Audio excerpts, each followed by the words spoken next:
Cette chaîne YouTube porte sur des sujets sur lesquels M. René Hood intervient régulièrement en entreprise, c'est-à-dire les normes ISO. Il traite également de systèmes de formation. Ce travail, lorsqu'il est effectué en entreprise, se fait sous l'égide de la compagnie Integriso, qu'il a lui-même formée à titre de travailleur autonome. Le nom Integriso montre bien qu'il travaille sur ISO. Il montre également qu'il vise à intégrer les systèmes de management dans les différents sujets. Et ça dit aussi qu'il tente de travailler avec la plus grande intégrité possible, respecter les délais, respecter les budgets et rendre le client autonome plutôt que de le garder prisonnier de ses interventions.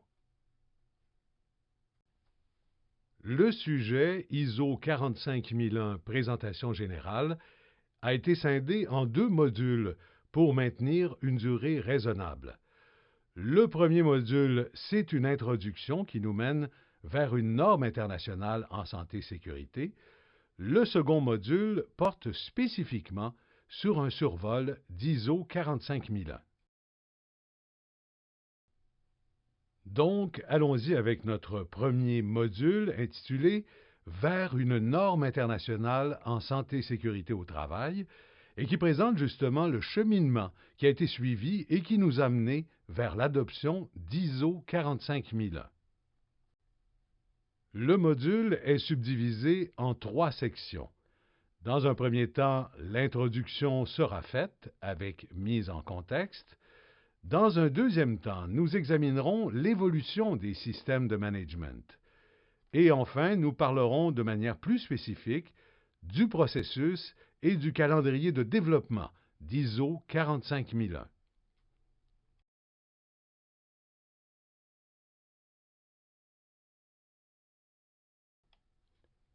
Section 1 de notre module, Introduction et mise en contexte de la norme ISO 45001. Au début de 2018, une nouvelle norme ISO a vu le jour, ISO 45001.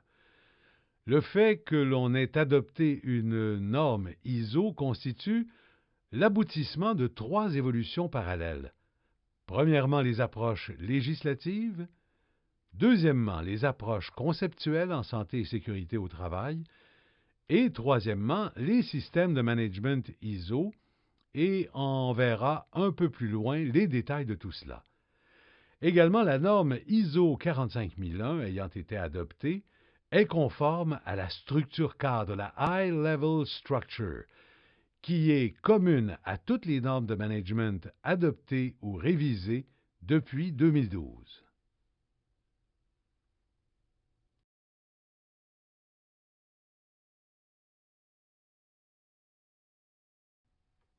La première évolution dont nous allons parler, c'est l'évolution législative. En 1931, au Québec, on a adopté la loi sur les accidents du travail qui définissait comment on indemnise les victimes des accidents du travail. En 1979, il y a eu une évolution importante en termes conceptuels. C'est l'adoption de la loi sur la santé et la sécurité du travail. Et c'était une loi qui parlait de prévention. Donc, on avait la réparation et la prévention. Évidemment, la loi de 1931, rendue aux années 80, avait vieilli, donc on l'a modernisée en 1985 en adoptant la loi sur les accidents de travail et les maladies professionnelles, la LATMP. Donc maintenant, on a la loi LSST qui parle de prévention et la LATMP qui parle de réparation. En 2004, un événement majeur, la possibilité de poursuivre quelqu'un qui est impliqué dans un accident de travail pour négligence criminelle, ce qui n'était pas possible auparavant. De manière un peu accessoire, mais quand même relativement importante, en 2011 a été publié un projet de modernisation du régime de santé-sécurité. C'est sûr que si on regarde les lois de 79 et 85, rendues en 2010, ça commence à être un peu vieux. Donc, on a jugé utile de proposer une modernisation du régime. Cette proposition a été mise de côté lors d'un changement de gouvernement, mais c'est quelque chose qui est dans l'air. Éventuellement, ça pourrait déboucher. Élément intéressant dans ce projet-là, on proposait de récompenser les entreprises qui se dotaient d'un système de management en santé et sécurité. Mais comme j'ai dit, le projet a été mis de côté, mais il est certain que le besoin de modernisation demeure et devrait se concrétiser à un moment donné.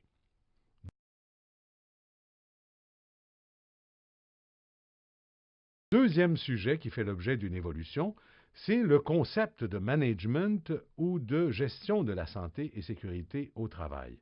On a commencé en 1931 avec Heinrich, un auteur américain qui, pour la première fois, nous a un peu émancipés du concept de malchance ou d'act of God. On dit un accident, c'est pas simplement une malchance. Son heure était venue où la Providence en a décidé ainsi. Heinrich, lui, nous dit attention, on peut comprendre le processus accidentel, et le comprenant, on est capable d'intervenir pour améliorer les choses. Ce que l'histoire et les professionnels ont retenu des travaux d'Heinrich, c'est qu'au fond, les accidents sont dus à la combinaison d'actions dangereuses et de conditions dangereuses. En fait, les travaux d'Heinrich embrassaient un horizon plus large, mais c'est ce qui a été retenu. Actions dangereuses, conditions dangereuses. Donc, si on est capable d'identifier les conditions dangereuses et de les éliminer, si on est capable de prévenir les actions dangereuses, on sera en mesure de réduire la fréquence des accidents et leur gravité. Entre 1950 et 1970, un autre auteur, Bird, a repris la même démarche, mais en élargissant celle-ci, en disant oui, il y a des conditions dangereuses, des actions dangereuses, mais si on remonte un peu la chaîne de responsabilité, responsabilité étant placée entre guillemets, parce qu'il ne s'agit pas de trouver des responsables, mais si on regarde le processus, eh bien, il y a des actions dangereuses, des conditions dangereuses. Souvent, on est capable de remonter à des défaillances de la gestion ou de l'administration ou de la direction. Donc, Bird a élargi notre focus en disant regardons si on est capable de corriger les défaillances de la direction. Il est probable qu'on aura un impact plus grand qu'en recherchant toutes les conditions dangereuses et en tentant de prévenir toutes les actions dangereuses. En 1999, on a adopté un document qui a été publié par BSI, l'organisme britannique de normalisation. Il s'agit d'OSAS 18001, qui était calqué sur ISO 14001. Étant donné qu'il y a eu une deuxième version d'ISO 14001 en 2004, on en a profité et il le fallait si on voulait garder cette idée d'être structuré de la même manière qu'ISO 14001. On a produit une deuxième version du document OSAS 18001 en 2007 et à ce moment-là, on ne parlait plus d'un référentiel, mais vraiment d'une norme, tout ça étant enregistrable, évidemment. En 2017, un auteur québécois, Marc-André Ferron, a publié un élément intéressant qu'il a appelé la courbe de Ferron et qu'on verra un peu plus tard. Troisième processus évolutif, c'est celui qui traite des systèmes de gestion, les systèmes de management. En 87 et en 94, on a eu la norme ISO 9001, apparue en 87 et révisée en 94 avec 3 versions selon le degré d'exigence qu'on veut lui donner. La 9001 étant la plus exigeante, 9002 moins exigeante et 9003 encore moins. En 96 et 2004, on a vu apparaître ISO 14001. En 2000-2008, on a modernisé ISO 9001 de manière à intégrer des concepts que ISO 14001 avait introduits en 96. En 2012, ISO a adopté la HLS, la High Level Structure, qu'on a mentionné précédemment, la structure cadre qui fait que toutes les normes sont bâties de la même façon, ce qui facilite énormément l'intégration des normes. Et en 2015, ISO 9001 et ISO 14001 ont été révisés pour les rendre conformes à la structure cadre. Et tout cela nous mène en 2018 à la norme ISO 45001.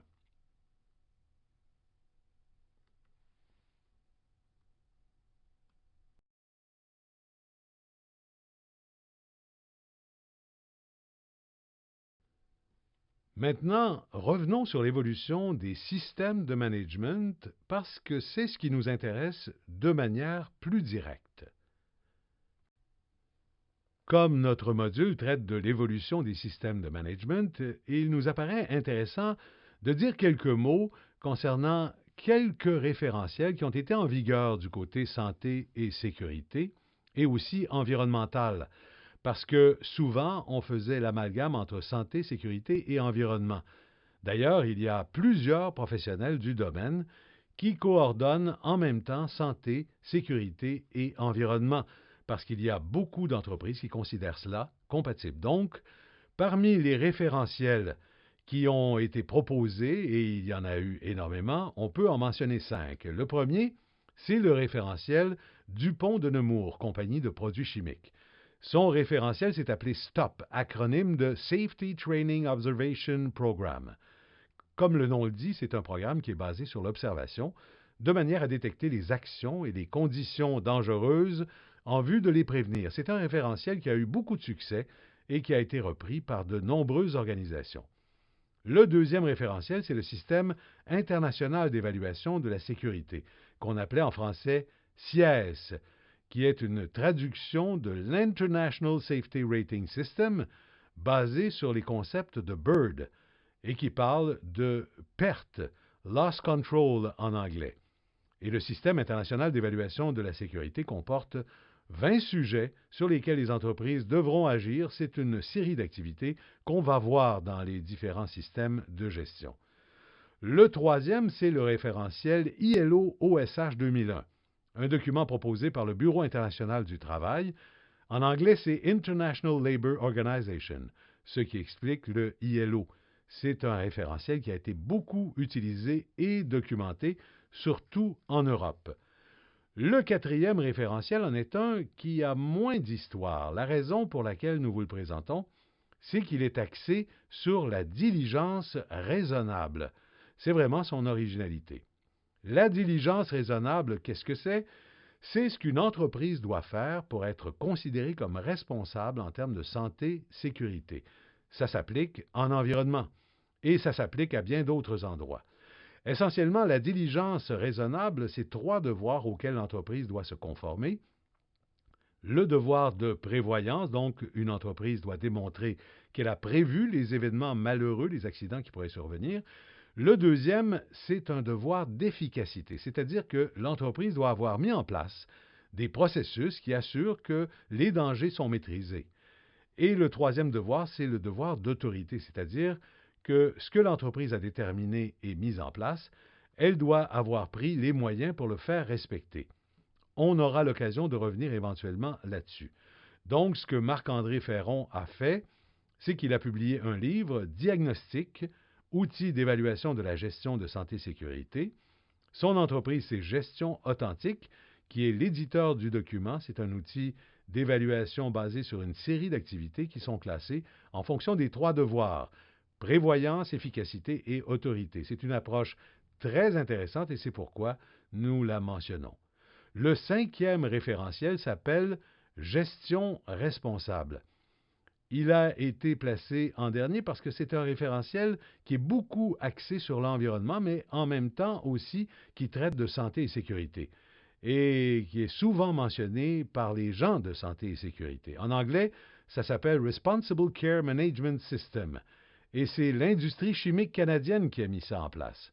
On sait que l'industrie chimique génère beaucoup de dangers pour les employés et aussi pour l'environnement. Donc, son référentiel Gestion responsable a été beaucoup mentionné et plusieurs auteurs y ont fait référence.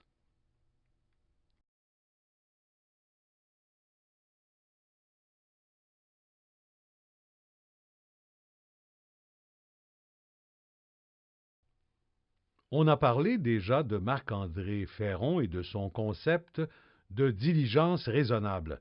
C'est lui qui a produit ce qu'il a appelé la courbe de Ferron, qui est une façon intéressante de mettre en parallèle les différentes approches d'intervention en santé-sécurité. La courbe nous montre que les actions sont réparties dans 4 catégories. Et la première, qui est l'environnement de travail, et les actions qu'on y consacre sont plus efficaces que celles de la deuxième catégorie, et l'efficacité diminue ainsi jusqu'à la 4e. Les 2 premières actions, il les appelle élimination et réduction des dangers à la source.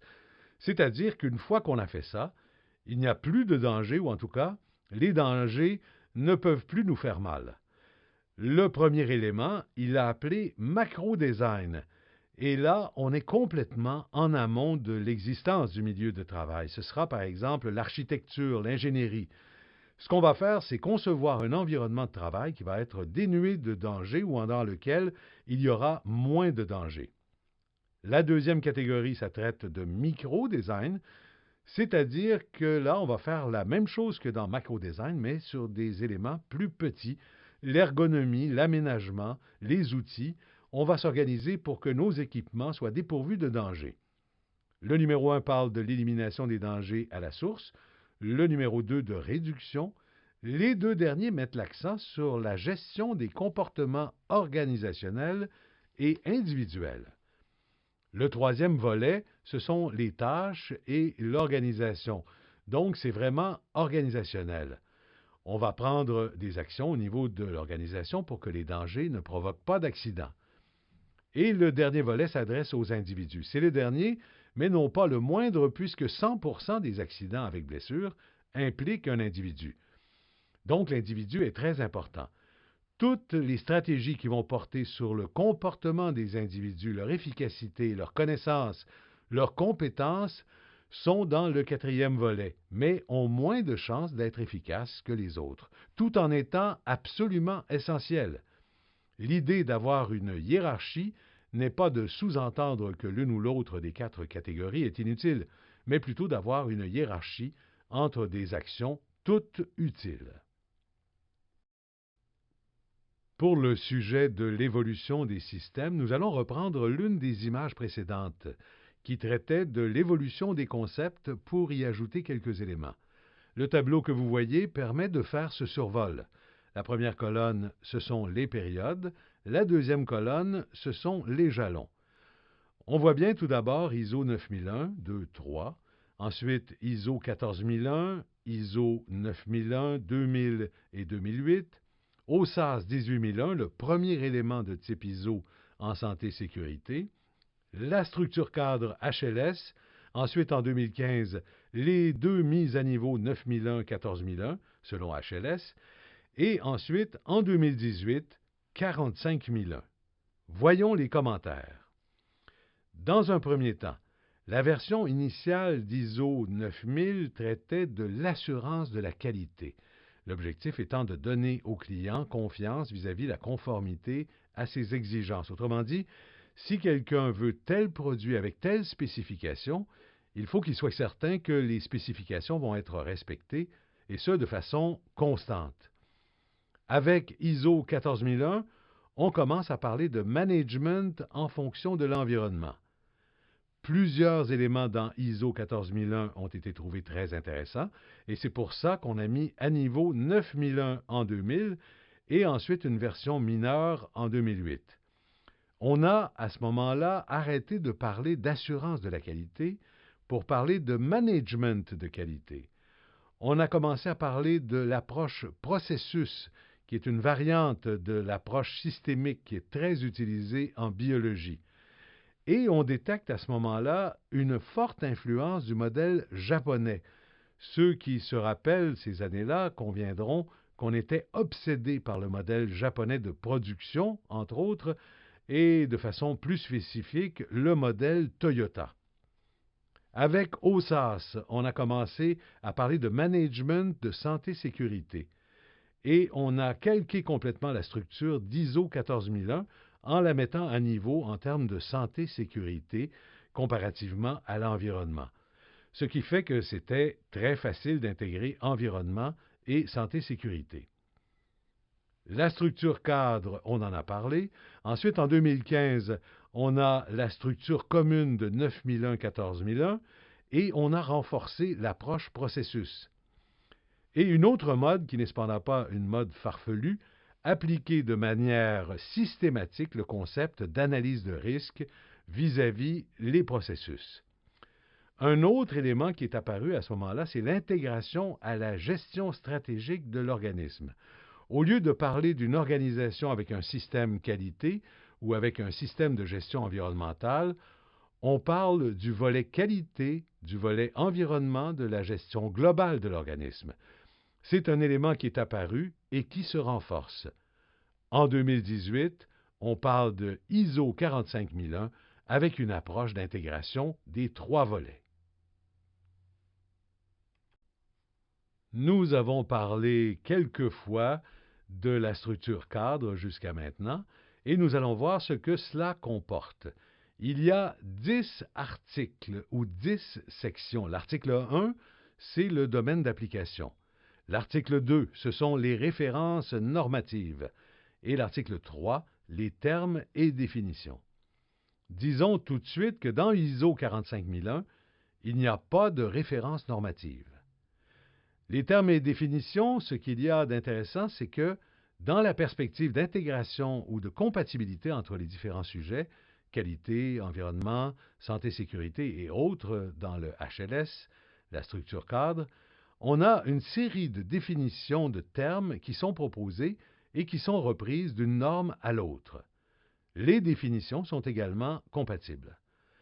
La particularité de ces 3 premiers articles, c'est qu'ils ne sont pas enregistrables ni auditables, c'est-à-dire qu'on ne va pas vérifier si l'entreprise ou l'organisme est conforme aux exigences de ces éléments-là.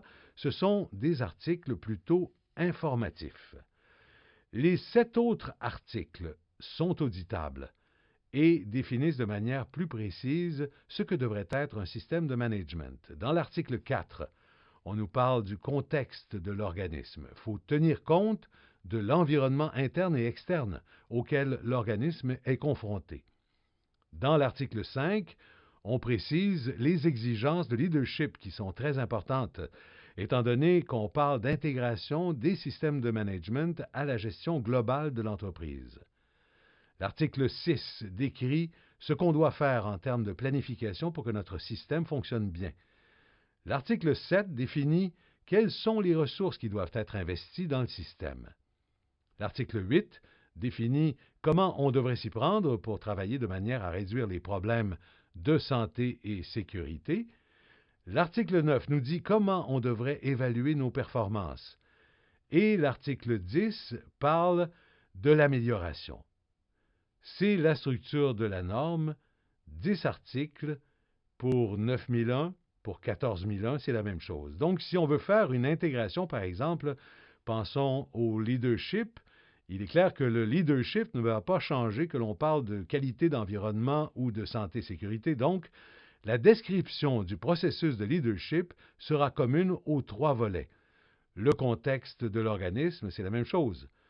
À peu de variantes près, la compagnie est confrontée au même contexte, quel que soit le volet qu'on examine, et c'est comme ça à bien des égards.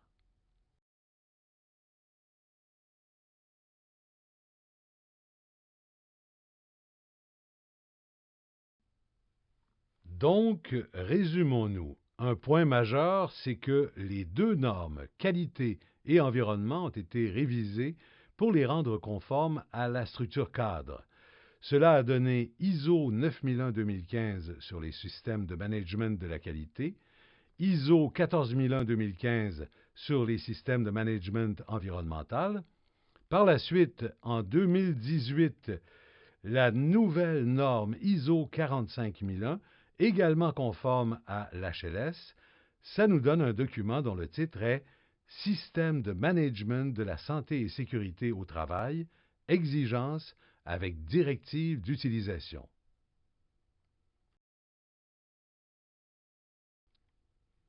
Après avoir parlé de volets plus théoriques, voyons le calendrier qui a été suivi pour le développement d'ISO 45001. Premièrement, un comité de projet. PC veut dire Project Committee. Les comités qui gèrent les normes sont des TC, Technical Committee. Dans le cadre du développement d'ISO 45001, on a formé un comité de projet qui a été responsable de l'élaboration d'ISO 45001. Et de manière simplifiée, on peut identifier 6 stades de processus. Premièrement, il y a le stade proposition. Le comité propose le projet. Une fois que la proposition est acceptée, on va passer au stade préparation. Le document qui sera produit est un WD, Working Draft. Par la suite, une fois que la préparation est complétée, le document va évoluer à Committee Draft ou projet de comité. Si le projet de comité est bien reçu, on va passer au stade enquête, pendant lequel on va montrer le document à un grand nombre de personnes. Une enquête très large pour un document qu'on va appeler le projet de normes internationales, en anglais Draft International Standard ou DIS. Une fois que le projet de normes internationales a été approuvé par les membres du comité de projet, avec modifications et bonifications faites à la lumière des commentaires recueillis au stade de l'enquête, on passe au stade approbation pour le FDIS, Final Draft International Standard, qui lui est soumis au vote et s'il est approuvé, on aura donc une nouvelle norme internationale acceptée. Normalement, un organisme accrédité dispose d'une période de 3 ans pour passer à la nouvelle version d'une norme. Par exemple, en 2015, on a adopté 9001 et 14001. Donc, les gens qui avaient déjà leur certificat ont 3 ans jusqu'en 2018 pour faire évoluer leur système de management. Après 3 ans, l'ancienne version de la norme disparaît. Dans le cas de la santé-sécurité, on considère que OSAS 18001 était une version précédente et que 45001 est une version subséquente de 18001. Donc, il y aura 3 ans pour passer de OSAS 18001 à ISO 45001.